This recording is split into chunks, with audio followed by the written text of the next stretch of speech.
Good morning friends, मैं C P Gupta, lecture civil engineering, government polytechnic college Alwar. आपको course code C 209 का unit first का topic qualities of good building stone बताने जा रहा हूँ। देखिए, मैंने यहाँ पर 14 क्वालिटीज लिखी हैं गुड बिल्डिंग स्टोन की। मैं एक एक करके बात करता जाता हूँ। क्रशिंग स्ट्रेंथ का सीधा सा मतलब ऐसा कि किसी पत्थर को दबाव लगा करके अपन तोड़े, किसी मशीन के अंदर कंप्रेशन लगा के, तो वो जिस लोड पे टूटता है वो क्रशिंग स्ट्रेंथ है। और इसके लिए 100 न्यूटन पर एमएम स्क्वायर मिनिमम स्ट्रेंथ होनी चाहिए स्टोन की, तब वो क्रशिंग स्ट्रेंथ ओके मानी जाती है।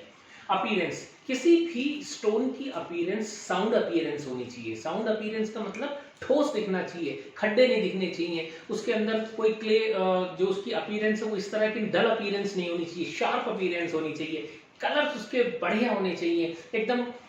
ये इसकी अपीयरेंस की पहचान है। उसके बाद ड्यूरेबिलिटी।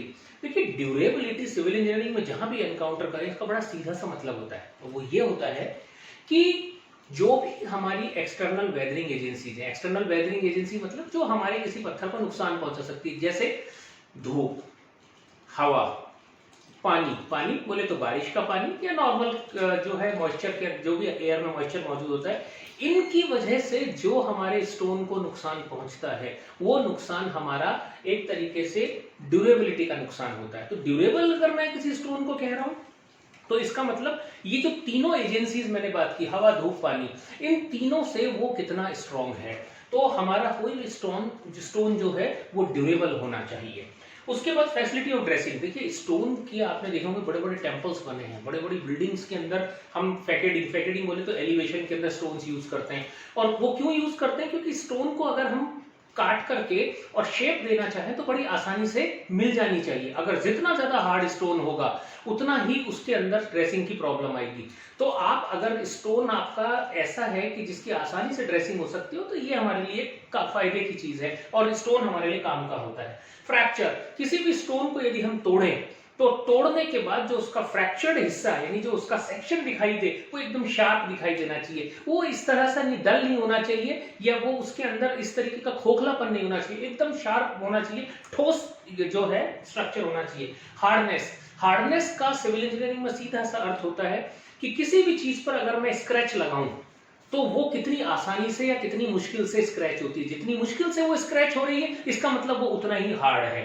तो जो हमारा स्टोन है वो हार्ड होना चाहिए। देखिए, रोड के अंदर अगर आपने स्टोन यूज किया और वो टायर के चलने से, किसी भी टायर के या किसी भी मूवमेंट के होने से अगर रोड का जो टॉप लेयर पे या जो रोड में स्टोन डला हुआ है वो आसानी से घिस जाएगा, तो जो रोड आपने 20 साल के लिए बनाई वही रोड आपकी 5 साल में खत्म हो जाएगी। तो यहां पर हार्डनेस मैटर करती है।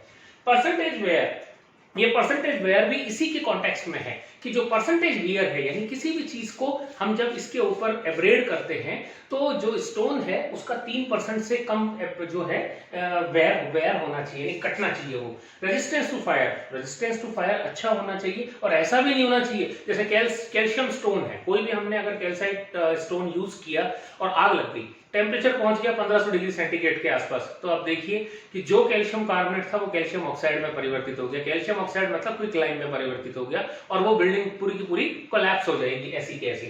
देन सीजनिंग, किसी भी स्टोन को जब हम रॉक्स को क्वेरी में से निकालते हैं, खदान में से निकालते हैं, तो उसके अंदर एक क्वेरी सैप मौजूद होता है यानी नमी मौजूद होती है। तो वो नमी हमारी नहीं होनी चाहिए स्टोन के अंदर, क्योंकि अगर स्टोन में नमी मौजूद रही तो वो स्टोन आपकी मैसनरी को खराब करेगा।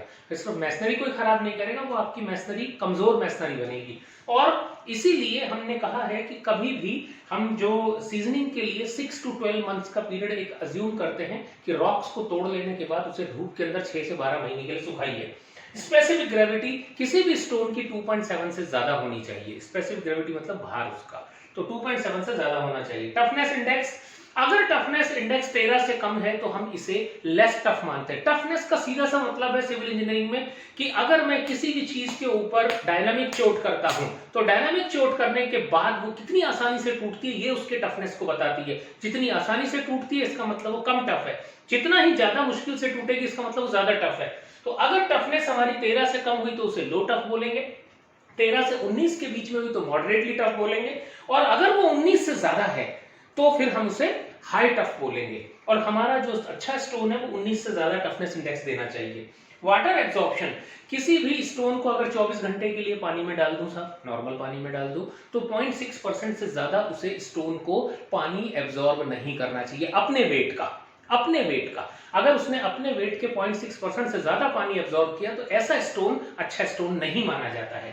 उसके बाद टेक्सचर, टेक्सचर का मतलब अपीयरेंस, यानी वो स्टोन की जो टॉप की अपीयरेंस है वो कैसी दिखाई दे रही है। तो साहब उसके अंदर खड्डे नहीं होने चाहिए, तो आराम से अपीयरेंस ऐसी होनी चाहिए कि शार्प अपीयरेंस होनी चाहिए, कलर अच्छे दिखने चाहिए।